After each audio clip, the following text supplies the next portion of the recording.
Group में जो photo डाला वो सबने देख। कल बात चल रही थी योजना किसे कहते योजना। आज उसी के बारे में चर्चा करते हैं। कल जो ग्रुप में माप सेक्टर का माप डाला था वो फोटो वाला देखा सभी ने।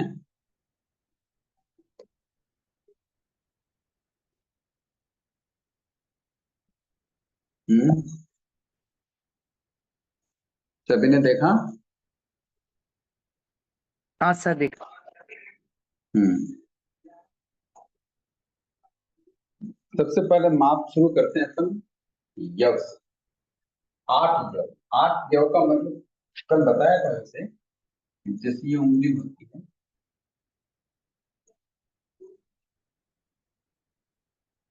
ये उंगली होती है, उसके एक नाप होते हैं, ये नाखून हो गए, ये उंगली। दिख रहा है सबको बराबर। ये जो नाप है ये वाला नाप, यानी इसको ये कर है ना। सर ब्लैक ये वाला बोर्ड नहीं दिख रहा सर। हाँ अरे सर, ब्लैक बोर्ड, दिखाई नहीं दे रहा। ब्लैक बोर्ड नहीं ब्लैक दिख बोर्ड रहा। दिखाई नहीं दे रहा। नहीं नहीं नहीं। एक सर वो चली जाती है मतलब कि फोटो। अब देख रहा है। हाँ सर दिख रहा है।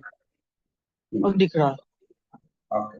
अब ये जो उंगली बनाई मैंने, है ना, उंगली का जो ये नाप है, ये वाला नाप, ये फोर वाला नाप, जैसे ये नाप है ना, ये दिख रही है, ये फोर। उंगली के जो बैंड होते हैं ना, बैंड, नहीं समझ में आया। सॉरी, ये बैंड समझ में नहीं आया, बैंड। हेलो, हेलो, आवाज आ रही है। अपनी हाँ उंगली सर। आ रही है आवाज। के तीन उंगली के तीन। सर आवाज भी कम आ रही है सर। नहीं, आवाज तो बराबर आ रही है सर। मैं ये कह रहा हूँ, अपन स्टार्ट करते हैं। योजन किसे कहते हैं, एक बार योजन समझेंगे ना तो फिर अवगणना तो आपको चला। कल थोड़ी बात अधूरी रह गई थी। तो योजन का मतलब ये होता है कि मैंने कल योजन ऐसे जो होता है ना, जो को रख के बदल। अब अपन दूसरी क्रिस्टल से करते हैं। ये जो उंगली का जो नाप है ना, ये नाप, ये उंगली जैसे उंगली का ये जो नाप है ना, ये हाँ समझ रहे सर। हैं। हाँ सर। हाँ सर। हाँ, एक तो ये नाप जिसको ये कहते हैं अपन, जिसको बाहर निकाल लेते हैं, एक तो ये साइज है ना। तो ये तो हो गई 400 गुना। और इसका जो ये राउंड वाला पार्ट है, ये होता है 2.5। समझ रहे हैं आप। तो कल बताया था ना, 400 गुना इंटू 2.5 गुना। सर ये 400 कहाँ से आया? 400 गुना कैसे हुआ? गुना आया कहीं से नहीं, तो बता रहे हैं। ये क्या बता रहे, ये तो बता रहे हैं आपको 400 गुना बड़ा होता है। को क्या बड़ा होता है, प्रमाणांगुल। कल बात बताई थी ना, 3 तरह के अंगुल होते हैं। हाँ सर। जो उच्चता अंगुल होता है वो तो ये होता है, ये तो उच्चता अंगुल है, एक उच्चता अंगुल तो 8 यव मध्य बराबर एक उच्चता अंगुल। ठीक है ना। अब 8 यव कौन से, यव का मतलब होता है जो, यव का मतलब क्या होता है, जो के दाने। तो इसके मध्य, जो के मध्य के दाने, 8 दाने जितना एक उच्चता अंगुल होता है। जो के मध्य दाने कहाँ होते हैं, जैसे ये उंगली के पोर में रखते हैं ना, जैसे फोटो देखा आपने कल। हाँ सर देखा। हाँ, तो ये जो इस उंगली के पास में जो ये 8 जो के दाने हैं ऐसे ऐसे, है ना। तो इसके मध्य भाग का जो गैप है ना, वो तो हो गया 400 गुना। और उसका राउंड जो होता है वो हो गया 2.5 गुना। 400 को 2.5 गुना से गुना करेंगे तो क्या हो जाएगा, 1000 बड़ा क्या होता है, प्रमाणांक।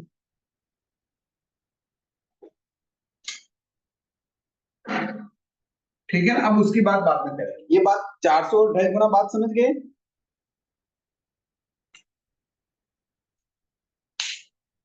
सर ये 400 की यूनिट कहाँ से आई? नहीं, 400 की यूनिट तो आगमकार बता रहे हैं कि भाई उससे जो उच्चेदा अंगुल है ना, ये उच्चेदा अंगुल, हाँ सर। उससे प्रमाण अंगुल कितना बड़ा होता है वो बता रहे हैं। और वो कैसे बता रहे हैं कि ये 400 गुना है, प्रमाण अंगुल का ये जो नाप है वो 400 गुना है। और ये राउंड वाला जो अंगूठी पहनते हैं ना, हाँ सर। वो वाला नाप है 2.5 गुना। ठीक ठीक सर। तो 400 से 2.5 को गुना करेंगे तो 1000 उच्चेदा अंगुल से बड़ा कौन क्या हो गया? परमाणु अंगुल। 1000 योजन निशान, 1000 गुना, सॉरी 1000 गुना परमाणु अंगुल बड़ा हो गया। ठीक है, समझ में आया? कोई बोलता नहीं तो दिक्कत तो यही आती है, फिर अब क्या करें? आगे चले कि नहीं चले? सर ये 2.5 अंगुल तो समझ में आ गया कि 2.5 तो अपने सरकमफ्रेंस है उसकी उंगली की जो नाप होती है अंगूठी की नाप। कार ही बता रहे हैं कि ये 400 अंगुल लंबाई है इसकी। 400 अंगुल नहीं कह रहे हैं। 400 गुना। चलो अभी इसको बाद में समझते हैं, पहले उच्चेदा अंगुल को समझते हैं, है ना? तो 8 यव के मध्य भाग जितना एक उच्चेदा अंगुल होता है, ये बात समझ में आ गई अब? हाँ ये समझ में आ गया। 8 यव मतलब जो के बराबर, जैसे अंगुल में ये 8 मतलब 8 यव रख दिए, जैसे 1 2 3 4 5 6 7 8, है ना? तो ये जो मध्य भाग आया है यव का मतलब जो का, इसके 8 यव के बराबर एक उच्चेदा अंगुल आ गया। ठीक है ना? हाँ सर। अब ऐसे जो 6 उच्चेदा अंगुल के बराबर क्या होता है? एक पाद हो। पाद मतलब जैसे पांव की जो अंगुलियां होती है ना, अंगूठे और अंगुलियां, उनकी जो लंबाई होती है वो 6 अंगुल के बराबर होती है, उसको एक पाद बोलते हैं। समझ में आया अभी? हाँ सर। बरोबर, 6 अंगुली के बराबर क्या हो गया? एक पाद हो गया। मतलब अंगूठे से लगाकर लास्ट अंगुली तक ये 6 अंगुली में आ जाता है। ठीक है?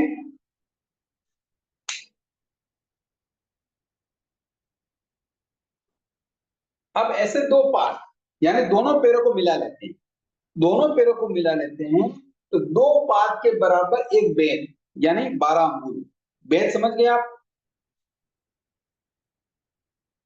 हाँ सर।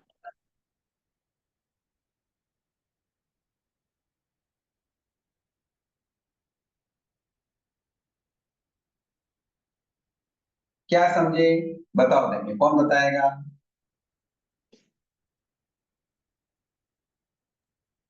कौन बताएगा?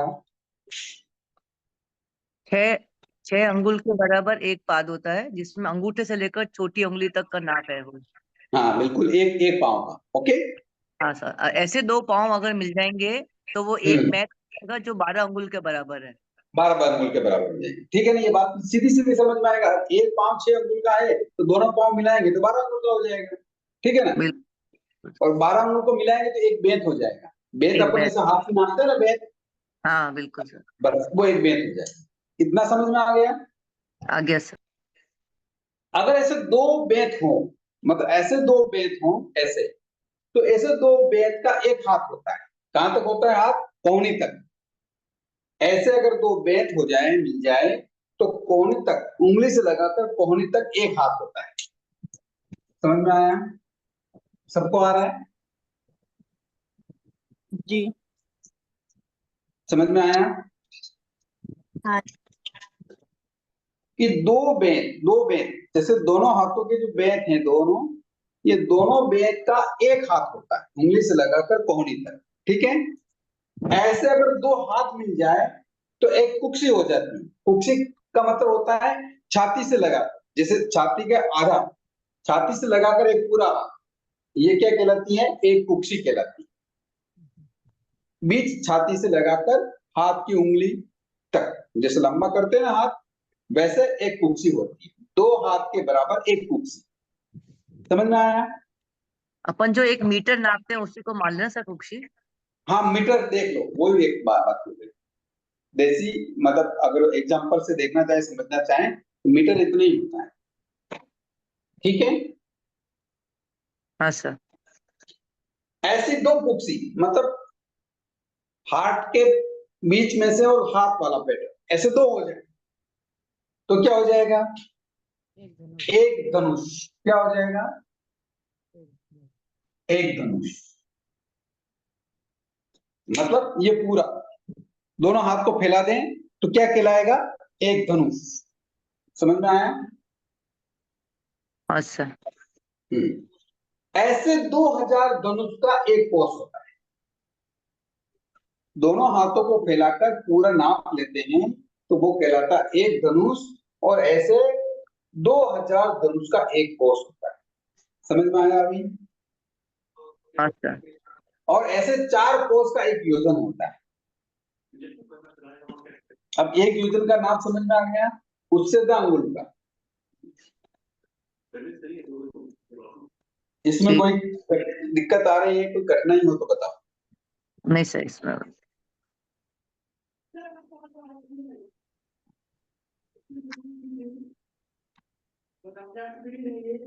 कौन समझा सकता है इसको मेरे को वापस?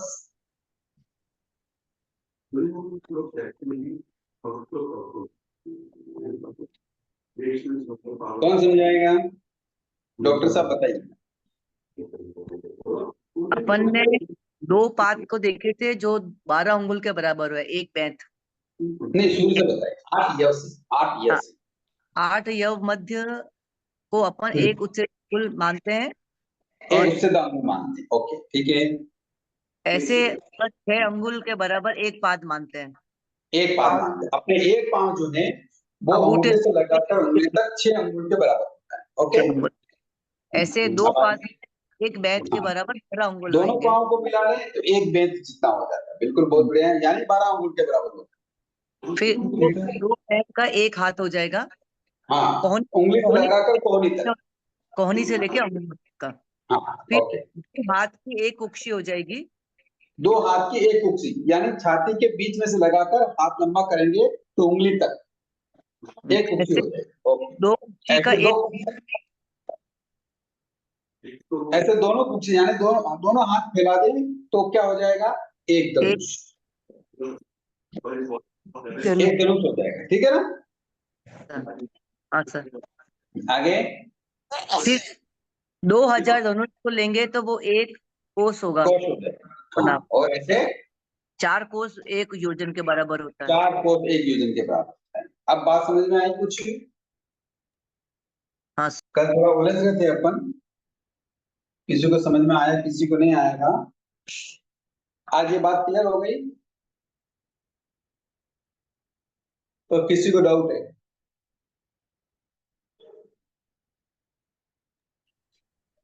भाई साहब एक वो भी बता दीजिए कि 24 अंगुल का एक हाथ और 4 हाथ का एक धनुष, तो वो अवगाना समझने में इजी हो जाएगा। हालांकि इससे क्लियर हो हाँ, रहा है लेकिन वहां पे ध्यान नहीं आएगा। हाँ, यानी देखो अंगुल जो बात बताई ना, 2 पाद का एक बेंत होता है। एक बेंत, बेंत समझ गए ना आप? तो एक बेंत में 12 अंगुल होते हैं, क्योंकि एक पाद बराबर 6 अंगुल है तो 12 अंगुल करेंगे तो क्या बन जाएगा? एक बेंत बन जाएगा। तो अपन जो नारकी की अवगाना जो डबल कर रहे थे ना, तो वो क्या कर रहे थे? क्या कर रहे थे? अब उसको धनुष के साथ लाएंगे। 2 हाथ का एक कुक्सी और 2 कुक्सी का एक धनुष, है ना? तो 24 अंगुल हो जाता है ना। एक धनुष में कितने हो जाते हैं अंगुल?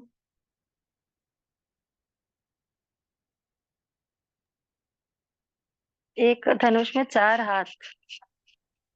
एक धनुष में 2 कुक्सी, 4 हाथ हो जाते हैं। ओके। जी हाँ।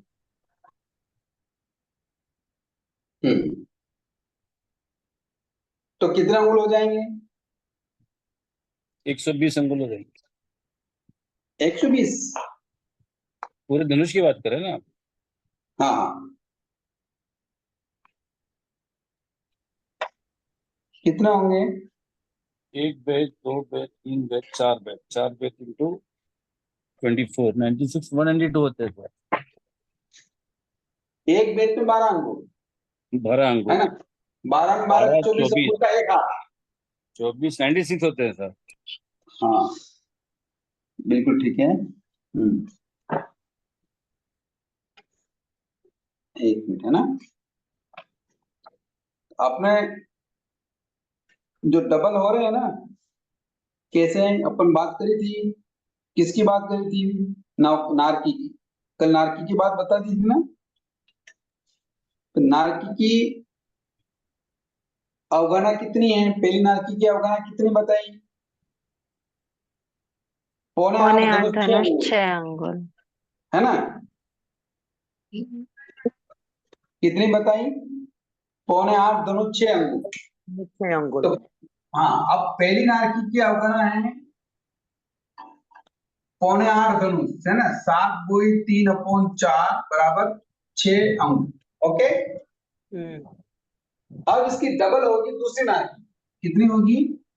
15.5 अंगुल 12, 15.5 तो धनुष कितनी हो जाएगी? 12 अंगुल, 15.5 15.5 15.5 धनुष और 12 अंगुल। 12 अंगुल। ओके। अब हम आगे चलेंगे। तीसरी नारकी की कितनी अवगणना हो जाएगी? सवा 21 21 धनुष, है ना? तो अब ये सवा सवा कैसे बना? 12 में 12 24 आए तो कितना बना? देखो 15.5 का तो कितना हो गया? 30। 31 हो गया। ओके, 41। है ना? और 21 बताया, कितना बताया? 21.5, 21.5, 21 का मतलब 24 धनुष हुआ ना? ओके, 24 अंगुल। 24 अंगुल कह दो या 21.5 धनुष कह दो। ओके, संजय भैया, हाँ गुरुजी, संजय भैया, हाँ गुरुजी ठीक है बोलिए। ना? अब चौथी नारकी, चौथी नारकी डबल करेंगे तो कितना हो जाएगा? 62 62 या फिर 48 धनुष। ओके, ओके, हाँ नहीं समझ में आई? नहीं सर, क्लियर है सर, क्लियर। हाँ जी, ये आपने पीछे भी समझाया हुआ सर, क्लैरिटी है इसमें, पूरी परफेक्ट है इसमें। हाँ ये डबल चल रहा है, ये डबल। अपने हाँ एक धनुष में कितने अंगुल होते हैं? 96। 96, है ना? 96 धनुष होते हैं। तो ये हाँ देखो पांचवी नारकी में कितना आ गया धनुष? 125 आ गया। 125 धनुष हो गया। अब 48 का डबल है, 61 धनुष हो गया। 62 हम्म 62 का डबल कितना होता है? 124। हम्म और 48 का डबल किया तो एक धनुष जितना बन गया, मतलब 96 अंगुल हो गया तो एक धनुष हो गया। तो पांचवी नारकी की अवगणना कितनी हो गई? 125 धनुष। 125। और छठी नारकी की अवगणना कितनी हो गई? 250। और सातवीं नारकी की अवगणना कितनी हो गई? 500 धनुष। 500। अब ये धनुष का मैटर समझ में आ गया ना कि कितने अंगुल का एक धनुष होता है? 96। 96 अंगुल का क्या होता है? एक धनुष होता है। इससे ये बात स्पष्ट हो रही है ना? देखो पौने 8 धनुष 6 अंगुल, डबल करेंगे 15.5 धनुष 12 अंगुल, या तीसरी नारकी की डबल करेंगे 31 धनुष 24 अंगुल, या यूं कह देते हैं इसको 21.5 धनुष। ओके ना? फिर चौथी नारकी की डबल करेंगे तो 62 धनुष 48 अंगुल, या 62.5 धनुष। ओके, पांचवी नारकी की 125, छठी नारकी की 250, सातवीं नारकी की 500। अब ये योजन का मैटर समझ में आया कि नहीं आया आपको? ये बताओ। आया हाँ सर, समझ गया सर, क्लियर है सर। बिल्कुल क्लियर आया? कोई डाउट तो नहीं है? नहीं है सर, वो कुछ छोटा शुरुआत के मोटा कोई स्टार्टिंग डाउट? पॉइंट ही डाउट है सर मेरे को अभी भी। कैसे? वो शुरुआत का ही नहीं समझ में आया मेरे को, फर्स्ट वाला ही एकदम। वो 8 100 योग का क्या, पद्य। हाँ वो आपने मध्य भाग के से नाप लिया जाता है ऐसे लिखा है, आपने बोला है। वो मेरे को अभी भी क्लियर नहीं है, आगे का तो पूरा क्लियर है, सेकंड से लेकर लास्ट तक क्लियर है सर। नहीं, कौन सा? ये फर्स्ट वाला 8 मध्य वाला नहीं समझ में आ रहा है? हाँ 8 जो का जो है ना मध्य भाग वाला, वही समझ हाँ, में नहीं। आप बताते हैं। कल भी ऐसा बनाया था वैसे, कि देखो जैसे ये 8 जो है,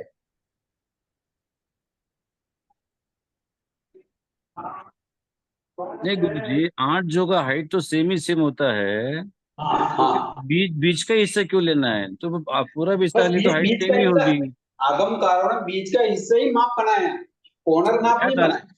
क्या कारण से हम्म? बनाया था वो बीच का हिस्सा? शायद पूरा भी लो तो हाइट उतना ही रहेगा, और बीच का भी लो तो हाइट उतना ही रहेगा, कुछ फर्क ही नहीं होगा हाँ, उसमें। मतलब मान लो कोई साइड का पकड़ ले, मान लो साइड से नाप ले, तो आगम कारण ने साइड की बात खत्म कर दी, मध्य भाग पकड़ ली, क्लियर देखिए बता इसका, है, हाँ योग इसका का तो मध्य क्या, भाग पकड़ना है। मान लो कोई साइड का पकड़ना चाहे तो साइड पे ठीक होना होता है ना। तो ओके आगम कारण ने बिल्कुल क्लियर कर दिया कि जैसे उंगली की जो लाइनिंग है ना, उंगली की लाइनिंग ओके, और है ना, ये ठीक इस है ठीक, फोर में 8 क्या आ जाते हैं, हम्म जो आ जाते हैं। हम्म तो इसकी ये जो हाइट है ना, ये हम्म ये हम्म योग का मध्य भाग, हम्म। फोटो में देखा होगा आपने। तो देखिए सर, इसका क्या बोल रहे हैं, अंगुल की असंख्यात भाग वाला हिस्सा को शुरुआत में बोलते हैं, मतलब वो कैसा? नारकी की अवगना उतनी होती है, अंगुल हाँ के उतनी असंख्या होती, विभाग। अब हाँ अंगुल कितना है, 8 ओके, मध्य जितना, है ना। तो इससे हम्म। भी असंख्यात गुना क्या है,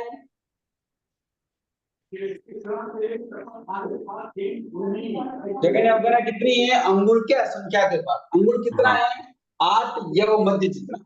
हम्म अब इससे असंख्यात विभाग जितनी उनकी अवगना होती है। हम्म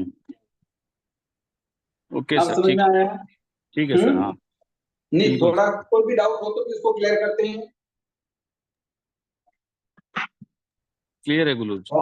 वापस क्लियर करेंगे, कोई दिक्कत नहीं है, एक बार अगर वापस आपको समझना है तो उसको वापस क्लियर कर सकते हैं।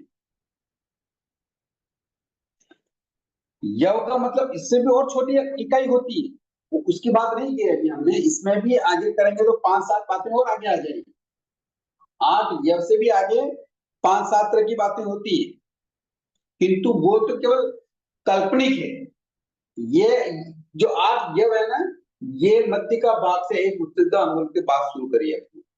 इससे भी आगे जाएंगे तो सबसे छोटा भाग किसका होता है, परमाणु का सर? परमाणु। सबसे छोटा भाग होता है परमाणु, जिसको अविभागी कहते हैं, जिसका कोई विभाग नहीं हो नहीं सकता होता, है। ओके, ऐसे अनंत परमाणु मिलकर आगम का कार्य एक उच्च संज्ञा संगीता होती है। अब ये शब्द थोड़ा अलग बात है, आगम कारण ने ये शब्द दिए हैं। अगर ऐसे अनंत परमाणु मिल जाए तो एक उच्च संघ संगिका होती है। ऐसे 8 उच्च संघ संगिका से एक संघ संगिका बनती है। ऐसे 8 संघ संगिका से एक ऊर्ध्व रेणु बनता है। ऐसे 8 ऊर्ध्व रेणु से एक त्रस रेणु बनता है। ऐसे 8 त्रस रेणु से एक रथ रेणु बनता है। और ऐसे 8 रथ रेणु से देवकुरु मनुष्य के जो बाल का अग्रभाग बनता है। और फिर ऐसे देवकुरु मनुष्य के 8 देवकुरु मनुष्य के अग्रभाग के बराबर एक हरिवंश मनुष्य का बाल का अग्रभाग होता है। ओके, ऐसे 8 हरिवंश मनुष्य के बालाग्र से हेमंत मनुष्य का एक हेमंत मनुष्य का बालाग्र बनता है। और ऐसे 8 हेमंत मनुष्य के बालाग्र से महाविद्य क्षेत्र के मनुष्य का एक बाल का अग्रभाग होता है। और ऐसे 8 महाविद्य क्षेत्र के मनुष्य के बालाग्र से एक भरत क्षेत्र के मनुष्य का बालाग्र होता है। यानी सभी मनुष्यों से, देवकुरु हो, उत्तर कुरु हो, मतलब यानी अकर्म भूमि से भी और महाविद्य क्षेत्र से भी भरत क्षेत्र के मनुष्य का बाल का अग्रभाग बड़ा है। और ओके सर, ऐसे भरत 8 भरत क्षेत्र के मनुष्य के बालाग्र का जो भाग है वो एक लीक बराबर होता है। जू की लीक होती है ना माथे में, हम्म वो बराबर होता है। ऐसे 8 लीक बराबर एक जू होती है। और ऐसे 8 जू मिलकर यव का मध्य भाग होता है। अब ओके समझ सर, में आया। हाँ वो सर ऐसे बिल्कुल, 8 यव का मध्य भाग के बराबर एक शुद्ध अंगुल होता है। तो ये थोड़ी सी टेक्निकल बात है, आधुनिक बात है, इसको थोड़ा समझना ही पड़ता है। और आप सब लोगों को अब समझ में आ गया। बिल्कुल सर। तो ये उत्सेदांगुल अंगुल जो है उसका हम्म। विभाग हो सकता है, मतलब ये लास्ट पॉइंट नहीं है, इसके भी तो परमाणु तो बहुत छोटा है। होता है ना, लास्ट तो परमाणु ही है जिसके 2 टुकड़े नहीं हाँ हो सकते। सही है सर। 8 जू के बराबर यवमध्य होता है। ओके, ठीक है सर। एक यवमध्य होता है, ऐसे 8 यवमध्य से एक उत्सेदान होता है। अब बात क्लियर हुई? हाँ बिल्कुल सर।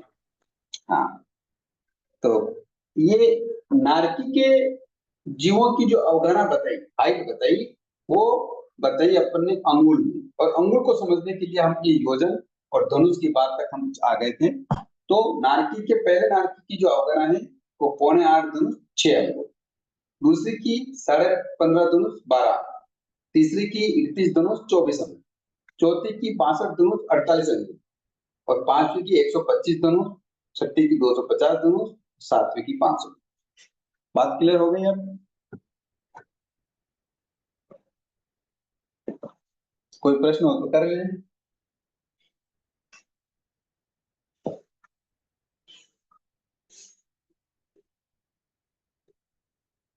कोई प्रश्न नहीं? ये जो योजन बोल रहे हैं आप, एक योजन में 2000 धनुष होते हैं कैसा? नहीं, एक योजन में नहीं, नहीं एक सॉरी, कोष में एक 2000 कोष में, धनुष होते हाँ एक कोष में हैं, और ऐसे 2000 4 योजन। कोष का एक योजन होता है। हाँ, तो मतलब ये आरा के हिसाब से जिसकी जो हाइट रहेगी सब वही सेम कंसिडर करेंगे? नहीं, जैसे इसकी आगे हाथ होते इसकी हैं। बताई ना, इसकी जो बताई ना हाइट, मतलब इसका जो अंगुल बताया ना वो कौन सा है कि 5वें आरे के मध्य भाग में मध्य जो भाग मनुष्य पर। होंगे ओके, उसके हाइट के उसके बोल रहे बराबर ये एक उत्सुक अंगुल मानना पड़ेगा। वो तो उत्सुक फिक्स है, ये अंगुल में। बदलेगा नहीं, ओके ओके ओके, ठीक है सर, ये नहीं बदलेगा। ठीक है। और गुरुजी, ये 4 कोष का एक योजन जो बताए वो शाश्वत है या अशाश्वत? क्या ये क्या 4 बता? कोष इज इक्वल टू एक योजन, हाँ जी, ये हाँ बोलो ना। शाश्वत या अशाश्वत? क्या योजन? योजन शाश्वत या शाश्वत थोड़ी होता है। नहीं, 4 कोष का अरे एक योजन होता है शाश्वत ना। तो कोई भी पदार्थ होगा ना, जैसे क्या बोलेंगे, जैसे मेरू पर्वत है, नदी है, पहाड़ है ना, वो शाश्वत होता है। योजन क्या शाश्वत होता है? ये तो बदलेगा नहीं, मतलब इसका प्रमाण नहीं बदलेगा, इसके माप का बदलेगा नहीं, कहने का मतलब ये तो ऐसा ही रहेगा। क्यों? क्योंकि ये 5वें आरे के मनुष्यों के मध्य भाग का माप है, इसलिए ये नहीं बदलेगा, ये ऐसा ही रहेगा। अच्छा, इसीलिए इस अच्छा। उत्सेदा अंगुल से हम क्या क्या माप करते हैं, क्या करते हैं गुरुजी बताया अगर जाता है? चारों गति के जीव, सिद्ध हाँ गति। देखो, अब मालूम पड़ गया, ठीक है ना। हाँ, वो यही नाप रहेगा हर समय, बराबर। ठीक है। इसलिए जो चारों गति के जीव हैं, या और हाँ, कल बातें बताई थी वो चक्रवर्ती के जो रत्न है, पंचेंद्रीय रत्न है, या जो सिद्ध भगवान मनुष्य के लोग। वो क्या बताए थे, सिद्ध भगवान के जो आत्म प्रदेश हैं, है ना, ये सारी चीजें कल बताई थी। हाँ, हाँ, तो ये इसी हाँ अमाउंट सर। से नापा जाएगा, ठीक है। ठीक है सर। भाई साहब ये जो शाश्वत का पूछ रहे हैं ना, हम्म, वो उस आधार पे पूछ रहे हैं क्योंकि शाश्वत चीजों को प्रमाण अंगुल से नापते हैं ना, तो फिर हाँ वो 4000 ठीक बात कोस का एक योजन हो जाता है, वो 1000 ज्यादा हो है, जाता है ना, 1000 वो गुना 1000 बड़ा हो बड़ा हो जाता जाएगा। है। अगर कोई शाश्वत हाँ चीजों को नाप रही है तो फिर उससे हाँ, उनसे 1000 गुना बड़ा होगा, तो वो उसको हाँ कहेंगे तो प्रमाणांक, हाँ तो ठीक है ना। शाश्वत योजन 4000 कोस का एक योजन होता है, शाश्वत हाँ, योजन। बिल्कुल बिल्कुल, ऐसा ऐसा समझना है, हाँ। क्योंकि धन्यवाद 4 सर, कोष का धन्यवाद। एक योजन होता है, तो प्रमाणांक में कितना गुना बढ़ जाएगा? 1000 गुना। तो 4 को 1000 से गुना करेंगे कितना हो जाएंगे? 4000, 4 कोस। 4000 कोष का एक योजन, ठीक है। धन्यवाद सर। थोड़ा टेक्निकली बात है ये, थोड़ा डीपली है, समझ में आ गया होगा, बहुत देर से अपन डिस्कस कर रहे हैं। मैथमेटिक्स है, जिसको समझ में आता है जल्दी समझ में आता है। हाँ समझना जरूरी है, ये तो आगे की बातें क्या होती थोड़ी चलती रहेंगी, ये बेसिक बातें हैं। हाँ स्टार्टिंग मतलब क्लास की स्टार्टिंग बातें हैं, अगर आपको डीपली जाना है तो फिर इन बातों को तो ध्यान रखना पड़ेगा।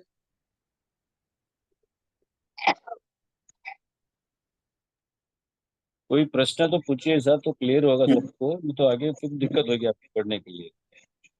आगे चलना जरूरी नहीं, अपना बातें क्लियर करो, डाउट्स नहीं रहना चाहिए। डाउट्स रहने से क्या होता है कि अपन पूरा जीवन निकाल दिया पढ़ पढ़ के, क्लासेस ज्वाइन कर करके, फिर थे जाके जाए खड़े हैं। डाउट्स क्लियर होंगे तो आगे बढ़ जाएंगे, ठीक है ना? जी जी बराबर। हम्म। गुरुजी ये 2 कोस का कैसे निकला 7280 किलोमीटर? 2 कोस का एक आइडिया बताया, 7.280 किलोमीटर होता है, ऐसा गुरु भगवंत ने बताया। अप्रोक्सीमेटली। हाँ हाँ गुरुजी इसमें रज्जु भी बता दीजिए ना, हाँ, रज्जु लोग भी बता दीजिए इसमें।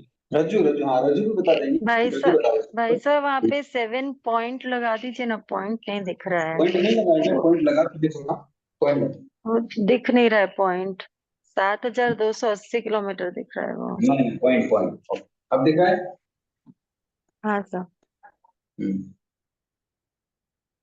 मतलब जैसे 7.280 किलोमीटर तक अभी साधु संत चतुर्मास में क्या कर सकते हैं, गमनागमन कर सकते हैं, तो वो 2 कोस के बराबर होता है, कहीं भी जा सकते हैं 7 किलोमीटर तक।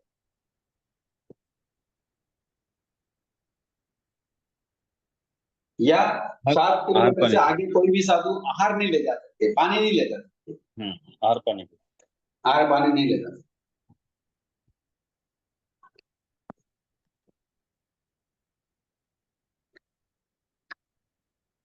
दिख रहा है?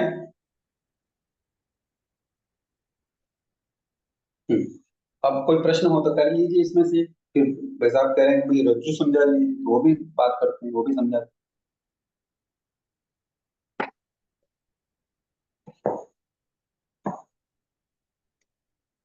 समझ में आएगी बातें, नहीं आ रही? हम्म।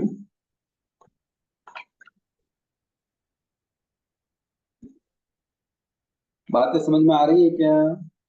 हाँ सर। ये हाँ जितने भी गुरुजी। नारकी के स्थल हैं या देवताओं के स्थल हैं, ये कितने लंबे चौड़े हैं, ये सब योजन में आएंगे। किसमें आएंगे? सब योजन में आएंगे। जो शाश्वत हैं वो परमाणु अंगुल से योजन में आएंगे, और जो अशाश्वत हैं वो उच्चता अंगुल के नाप से आ जाएंगे। नारकी की मोटाई समझ लो, उसके पातड़े का मोटाई समझ लो, लंबाई समझ लो, है ना, या देवलोक का समझ लो, या वो कितने लंबे चौड़े संख्या योजन के वाले हैं, असंख्यात योजन वाले हैं, ये सारी चीजें योजन में ही आएंगी। ऐसा समझ में आया? बता सकते कि हाँ, पहले गुरुजी जम्बूद्वीप का नाप देख लो, या मेरू पर्वत का नाप देख लो, या नदियों का, पहाड़ों का, समुद्रों का देख लो, ये सारी चीजें किसमें आएगी? योजन में। जो शाश्वत है वो प्रमाणांगुल वाले योजन में आएगी, बाकी सारी चीजें किसमें आएगी? उच्चता अंगुल वाली चीजें में। नहीं, कौन क्या क्या शाश्वत हो सकता है और क्या क्या शाश्वत हो सकता है, क्या बता सकते हैं मतलब? क्या शाश्वत हो सकता है? यूं कल बताया था मैं, हाँ, नहीं बताया था?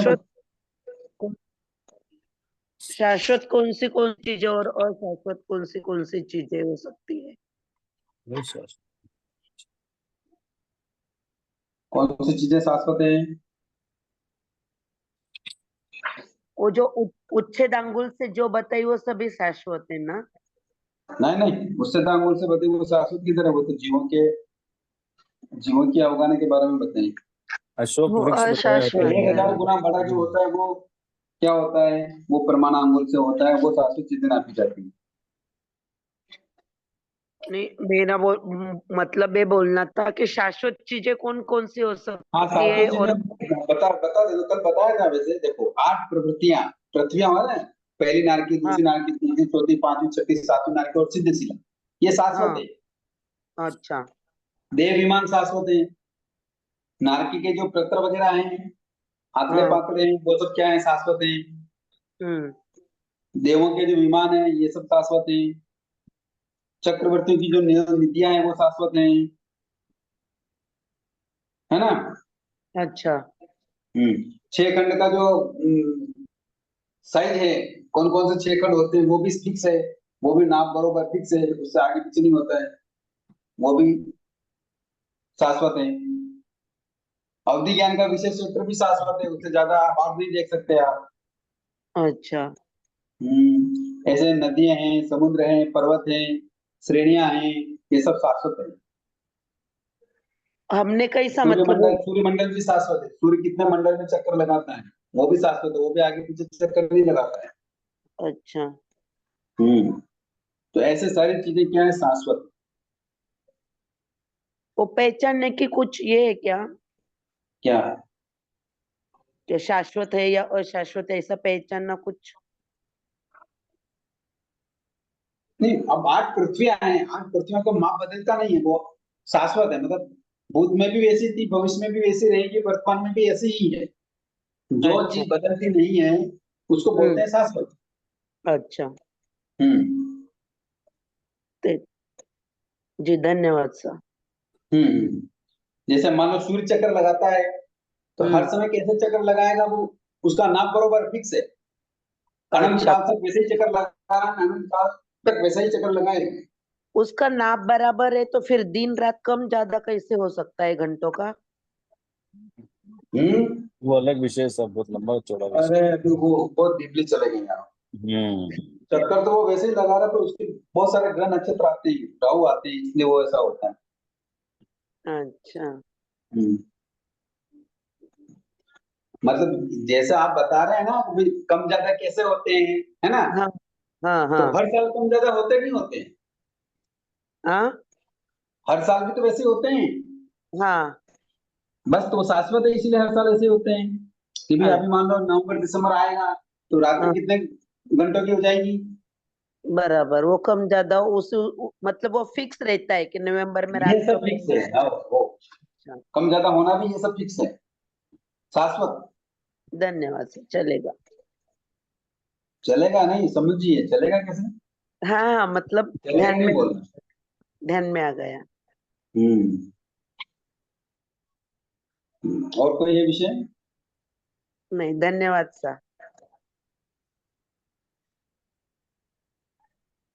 ओके। अब वैसा आप कह रहे हैं रज्जु, रज्जु किसे कहते हैं, ये मिटा दो।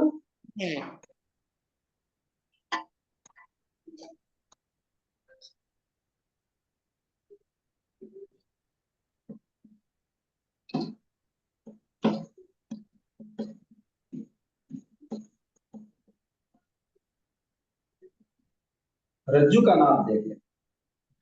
अब किसके प्रश्न मन में ये भी आ सकता है कि रज्जु नाम क्यों रखा भाई, और भी नाम रख देते, कोई किलोमीटर का रख लेते। ऐसा मन में नहीं आया प्रश्न किसी। क्या?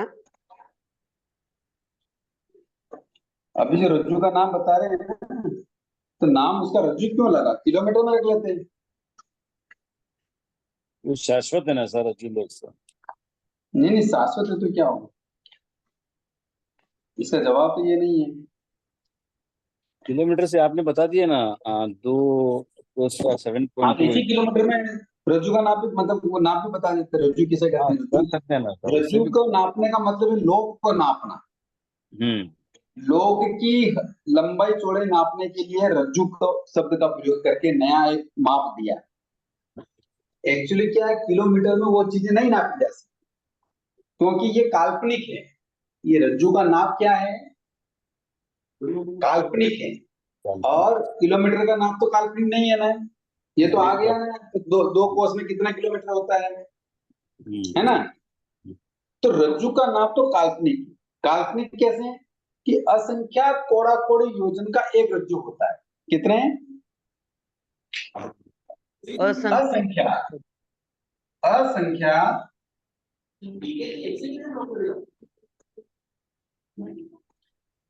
असंख्यात कोड़ा कोड़ी। कोड़ा कोड़ी का क्या मतलब होता है। करोड़ एक इंटू करोड़। करोड़ को एक करोड़ से गुना करना। हाँ जी हाँ, असंख्यात कोड़ा कोड़ी मतलब असंख्यात करोड़ को असंख्यात करोड़ से गुना करने पर क्या आता है? असंख्यात कोड़ा कोड़ी। एक रज्जू। क्या आता है? एक रज्जू। एक रज्जू होता है। अब एक रज्जू, ये कल्पना कैसे करेंगे एक रज्जू होता है? तो भगवान ने एक काल्पनिक बात बताई। क्या बताई? कि मान लो कोई रिद्धि संपन्न देव हो, वो देव क्या करे कि 3 अरब 81 करोड़ और 27,970 इतने मन का, क्या है ये? मन का भी एक नाप अलग होता है। गोला। हाँ, मन मन को क्या बोलते हैं आप इधर?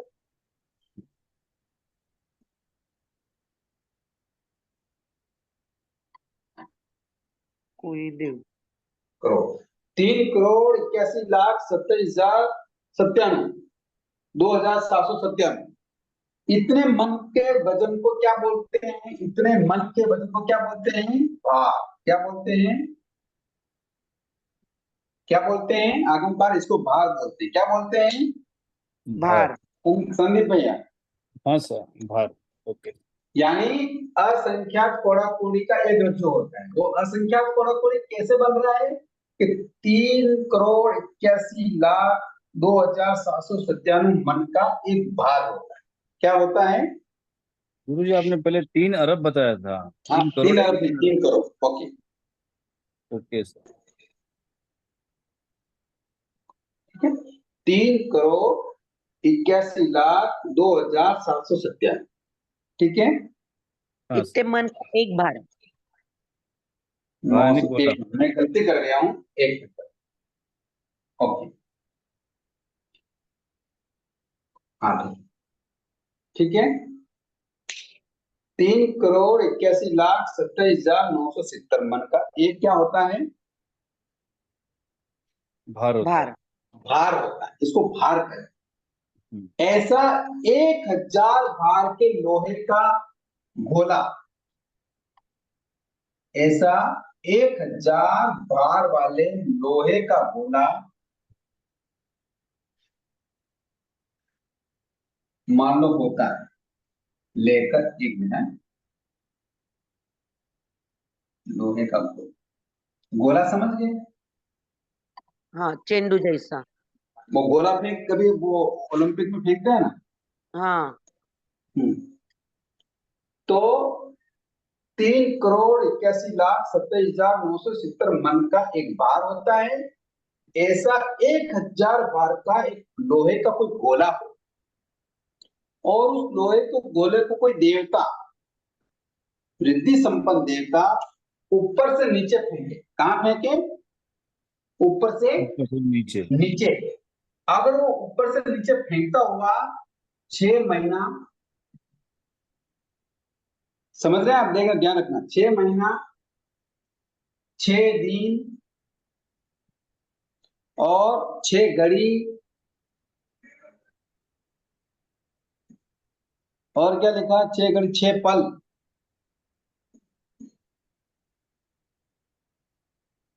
समझ गए बात? हाँ सर। जितनी दूरी लांघता है उसको बोलते हैं एक रज्जु। ठीक है। यानी 3,81,70,970 मन का एक भार होता है। ऐसा एक बार 1,000 भार का कोई लोहे का गोला हो, 1,000 भार का कोई लोहे का गोला हो, उस लोहे को गोले को कोई रिद्धि संपन्न देव ऊपर आकाश से नीचे फेंकता है, और फेंकता है तो वो 6 महीने में, 6 दिन में, 6 घड़ी में और 6 पल में जितनी दूरी तय करता है उसको क्या बोलते हैं? एक रज्जु। एक रज्जु। क्या बोलते हैं? अब ये कल्पना हो गई ना, ये कल्पना, और उस कल्पना को असंख्यात कोड़ा कोड़ी का एक रज्जु बताया। अब ये एक ऐसे 14 रज्जु का हमारा लोक है। हमारा लोक कितने बराबर है? 14 रज्जु। 14 रज्जु। भाई साहब, हम्म, इसमें जो ये वजन बताया है उतने 1000 गोले ऊपर से नीचे डालेंगे तो 1000 ये बोले नहीं, 1000 ऐसे, गुना कर ये इंटू इतने मन का एक भार होता है, हाँ तो ऐसा 1000 भार वाला लोहे का गोला। अच्छा 3,81,27,970 इंटू 1000 हाँ, ऐसा कर दो इंटू 1000 का इतना वजनदार लोहा का गोला। गोला रहता है। हाँ, और इसको उसको कोई कोई रिद्धि संपन्न रिद्धि देवता संपन्न ऊपर से देव, नीचे सकता है। हाँ, ऐसा कोई रिद्धि संपन्न है ऊपर से नीचे पूरी ताकत से फेंकता है, और वो चलता हुआ 6 महीना 6 दिन 6 घड़ी और 6 पल तक जितनी दूरी में आता है उसको बोलते हैं एक अक्षर। इसको रुद्धि संपन्न देवता क्यों बोला इसे? रिद्धि संपन्न देवते में ताकत ज्यादा होती है ना। एक अच्छा, गरीब आदमी है, पतला दुबला है ना, और एक हष्ट पुष्ट पहलवान हो, उसमें फर्क नहीं पड़ता है ये। फर्क पड़ता है। हाँ, एक पहलवान एक जापट रखती है तो आदमी ऊपर चला जाता है, और एक पतला दुबला आदमी अगर लड़ ले तो क्या होगा? फर्क पड़ेगा। हाँ, फर्क पड़ेगा ना, वो इसलिए रिद्धि संपन्न बता रहे हैं। अच्छा,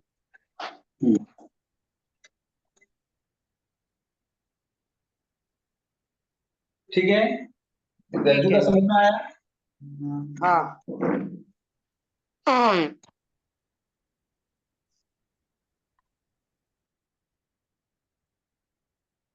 और बोलिए, कोई प्रश्न है? ऐसा क्या होता है, हमारा जो लोक होता है ना, लोक कैसा होता है वो देखिए। देखो अपन,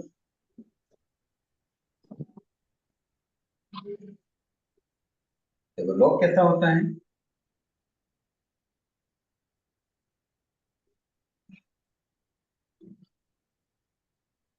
ठीक है,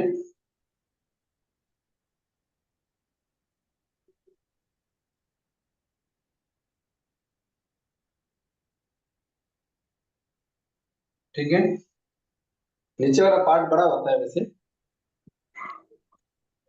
नीचे वाला बड़ा होता है, ऊपर का थोड़ा छोटा होता हाँ, ऊपर का थोड़ा छोटा होता है, आइडिया से समझ जाना थोड़ा, ऐसा लोक होता है। तो ये नीचे वाला जो पार्ट है, पहली नारकी की पूरा यहाँ से यहाँ तक कितना लंबा है ये? 14 राजू। कितना है ये? 14 जो। ये 14 राजू। अब 14 राजू का ये तो कहलाएगा ऊर्ध्व। जो क्या कहलाएगा ये? ऊर्ध्व। ऊर्ध्वलोक। क्या कहलाएगा ये? ऊर्ध्वलोक। ये कहलाएगा अधोलोक। क्या कहलाएगा? अधोलोक। अधोलोक। मध्यलोक। ये जो चीज है ये क्या कहलाएगी? ये मध्यलोक। कहलाएगी तिरछा लोक। क्या कहलाएगी ये? तिरछालोक या मध्यलोक। ये तिरछा लोक कहलाएगी, जहां अपन रह रहे हैं। और इसका मध्य लोक कहलाएगा नीचे, ये मध्य लोक। ये क्या है? ये मध्य लोक, ये तिरछा लोक। ठीक है, तिरछालोक और मध्यलोक अलग अलग है क्या? अलग अलग है। मध्य लोक तो किसे कहेंगे? जो 14 है उसका बरोबर पार्ट कर दो, 7 रज्जू है ना। हाँ। तो तिर्यंक लोक भी कहते हैं इसको, तिरछे हाँ लोक। जी, हाँ, तिरंग लोक कह दो, तिरछा लोक कह दो, एक ही बात है। समुच्च लोक का जो मध्य भाग आएगा ना, वो पहली नारकी का आकाश आएगा। पहली नारकी का जो आकाश है ना, ये पहली नारकी का आकाश, उसके बाद दूसरी नारकी से यहाँ मध्य लोक आएगा। फिर पहली नारकी के ऊपर पहली नारकी का पूरा भाग निकलने के बाद फिर तिरछा लोक आएगा, या उसको तिर्यक लोक बोल दो, तिरछा लोक बोल दो। फिर ऊपर जहां पांचवा देवलोक आएगा, पांचवा देवलोक का तीसरा पत्र यहाँ है ना, ये ऊर्ध्व लोक का मध्य भाग है। ये किसका मध्य भाग है? ऊर्ध्वलोक का। ऊर्ध्व लोक का मध्य भाग। ऊर्ध्व लोक कितना है? 7 रज्जु। अरे कुछ कम। ऊर्ध्व लोक 7 हो चुका नहीं, तिरंज लोक भी आ गया ना फिर बीच में। अच्छा, कुछ कम। 7 रज्जु कुछ कम ना। 5 रज्जू। 5 अधोलोक रज्जु। की तो गहराई है 7 रज्जु, ठीक है ना। हाँ और ऊर्ध्व लोक की लंबाई भी 7 रज्जु है, पर कुछ कम है, क्योंकि ये जो मध्य लोक है ना, ये थोड़ा नीचे आ गया, अर्धोलोक में आ गया है, इसलिए कुछ कम, ठीक है।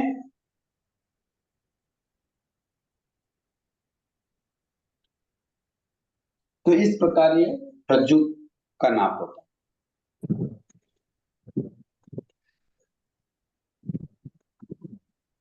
ठीक है ना। एक बार वापस बताओ ना। क्या क्या समझ में नहीं आया, ये बताओ। रज्जु गुरुजी हम्म एक बात पूछूं, जैसे ऊर्ध्वलोक का और तिरछालोक का मध्य होता है, वैसे अधोलोक का भी मध्य होता है क्या? हाँ होता है ना, अधोलोक का भी मध्य भाग होगा, वो चौथी नारकी के आकाश में होगा, क्यों नहीं होगा। तो अधोलोक का मध्य भाग कहाँ होगा, चौथी नारकी के आकाश प्रदेश में, ये उसका मध्य भाग। अच्छा अलग अलग पार्ट करेंगे तो भाग तो बनेगा ना। हाँ हम्म और तिरछालोक का मध्य भाग कहाँ बनेगा, जहां से मेरू पहले पर्वत है, पृथ्वी। मेरू पर्वत जो है ना, नहीं तिरछालोक का मध्य भाग कह रहा हूँ, तिरछालोक का मध्य भाग जो मेरू पर्वत की जब दिशाएं निकलती है ना, वो तिरछालोक का मध्य भाग है, वो तिरछालोक का मध्य भाग। चलो ये विषय अलग हो गया, ये बहुत अलग जहाँ चलेंगे अपन, ठीक है ना। अब बात थोड़ी समझ में आ गई, रज्जु की बात निकल गई तो चलो रज्जु का बात पूरा कर लिया, फिर मैटर क्लियर कर। एक मिनट, तिरछे लोक का मध्य भाग मेरू पर्वत जहाँ से स्टार्ट होता है। नहीं, जहां से दिशाएं स्टार्ट होती है, क्योंकि दिशाएं तो मेरू पर्वत से ही निकलेगी ना, उत्तर दक्षिण पूरब पश्चिम ईशान आग्नेय ज्ञानेत्र, ये जो कौन निकलते हैं ना, ये सारी कहां से निकलती है दिशाएं। मेरू पर्वत।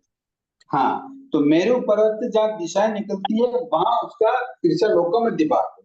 और ऊर्ध्व लोक का मध्य भाग कहाँ है, 5वें देवलोक के तीसरे प्रतर में। और अधोलोक का मध्य भाग कहाँ है, चौथी नारकी के आकाश प्रदेश में। समझ में आया, नहीं आया। नहीं आया क्या, ज्यादा डिटेल में चले गए, समझ में आया कि नहीं आया। अभी आपने तीनों लोक के मध्य भाग बताए सर। देखो फर्स्ट में तो मैंने पूरे लोक का मध्य भाग बताया, पूरा चादू चौका राजू का लोक है सर। ना। तो हाँ उसका सर। मध्य भाग कहाँ होगा, सात सात रज्जु में। हाँ 7 रज्जु बरोबर ना। तो 7 रज्जु होगा, तो उसका मध्य भाग होगा पहली नारकी के आकाश प्रदेश, पहली नारकी के नीचे जो आकाश प्रदेश है ना, वहां उसका मध्य भाग होगा, ठीक है, समझ में आया।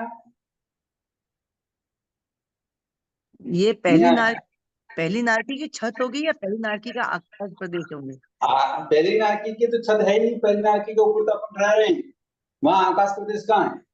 पहली नारकी जैसे ही खत्म हुई, उसके बाद गणोदती गणवात तनुवात आएगा, जिसके ऊपर वो पहली नारकी रुकी हुई है।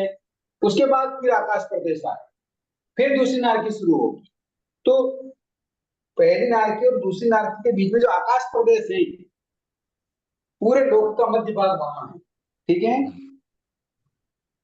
भाई साहब वहां पे कैसे आएगा, क्योंकि 7 रज्जु का अधोलोक है, तो 7 रज्जु पे आएगा ना मध्य भाग। तो 7 रज्जु तो जहाँ से अधोलोक स्टार्ट हो रहा है अरे इसीलिए वहां तो पे अपन आने कहते से। हैं ना, अपनी माँ विदेश क्षेत्र की है सलीलावती विजय कहाँ है,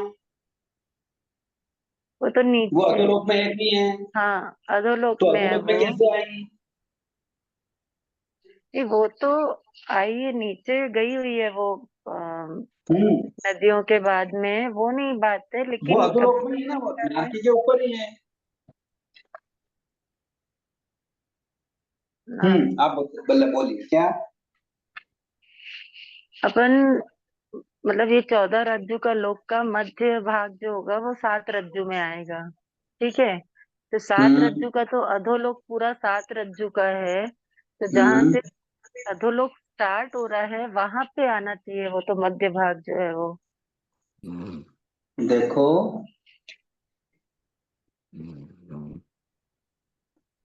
अधोलोक का जो मध्य भाग है ना, अधोलोक का मध्य भाग बता रहे हैं, अधोलोक का नहीं पूरे लोक का बता रहे हैं ना, पहले पूरे हाँ लोक का पूरे पूछ रहे हैं लोक ना का, आप?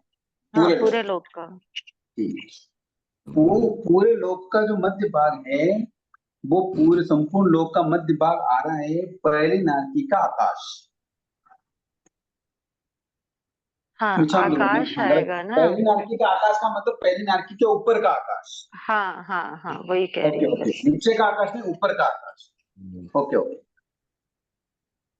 पहली नारकी जब शुरू हो रही है और उसके ऊपर जो आकाश प्रदेश में, वहां मध्य भाग आ रहा है, ठीक है।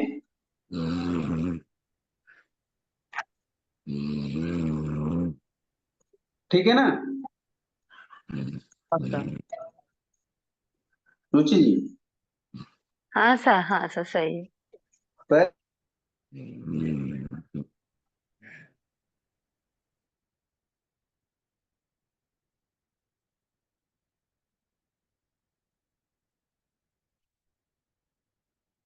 भाई साहब को अनम्यूट करेंगे सर।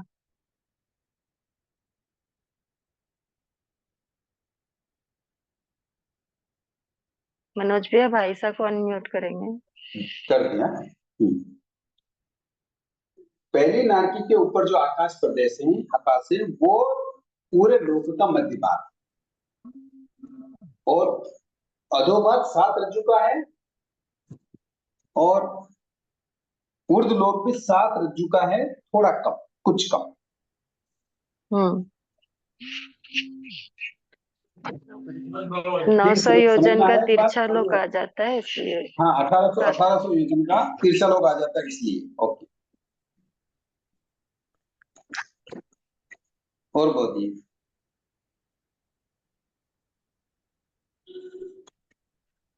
ठीक है ना? हाँ भाई साहब, वो 1800 योजन का तिरछा लोक में, ऊर्ध्व लोक में 900 योजन चला जाएगा और 900 योजन नीचे रहता है, इसलिए वो कुछ कम का आ हाँ, जाता है ऊर्ध्व लोक में 7 ओके। रज्जु से। ये थोड़ी दूसरी तरह की गहरी बात है, तो वहां तक हाँ अपन नहीं सर, जा रहे हैं अभी। हाँ सर, तो इस प्रकार अपन ने माप के विषय में समझ लिया कि योजन किसे कहते हैं, और रज्जु ने वैसा आपने कहा तो वो भी बता दिया कि रज्जु किसे। तो अवगाना द्वार चल रहा है, अवगाना द्वार में नारकी की अवगाना हमने जान ली, ठीक है ना? अब आगे अवगाना द्वार ही चलाना है या और कोई दूसरा प्रश्न है, बताइए। आज का तो समय हो गया भाई, समझ नहीं कल होगा, चलो ठीक। अवगाहना द्वार करेंगे। हाँ हाँ, फिर आगे बताएंगे। आज कोई प्रश्न हो तो कर लो।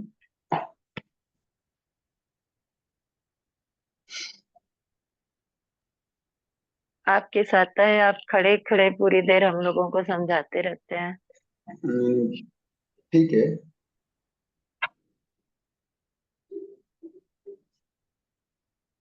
हम्म, और बताइए। ठीक है, सबको आ गया समझ में? आ गया। हाँ, और कोई प्रश्न हो तो कर लें।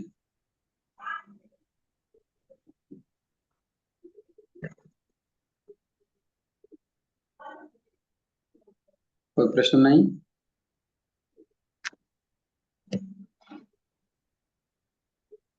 जय सर, मेरा है ना इसके अकॉर्डिंग तो नहीं है, वो जो 14 पूर्वी का पूछा था ना, कि उसका कहीं वर्णन आया है कि कौन नरक में या निगोद गए हैं? मतलब समझा नहीं।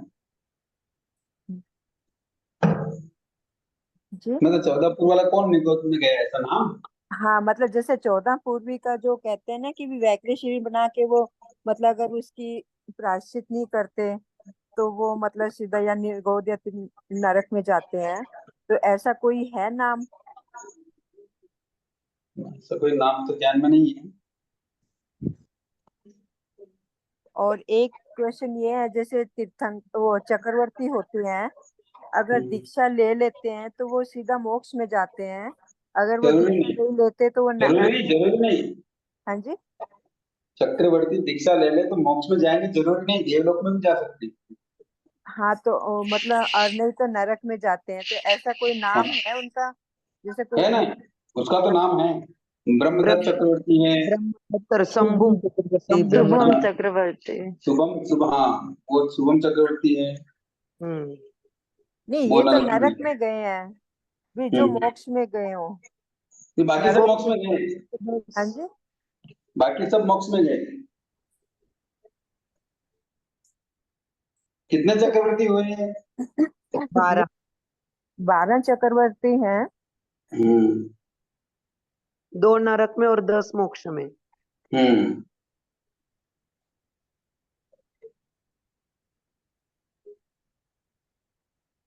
ठीक है। बहुत हाँ बहुत धन्यवाद गुरुजी, बहुत बहुत सात्विक थैंक यू पुस्तक खमत खामना आपसे।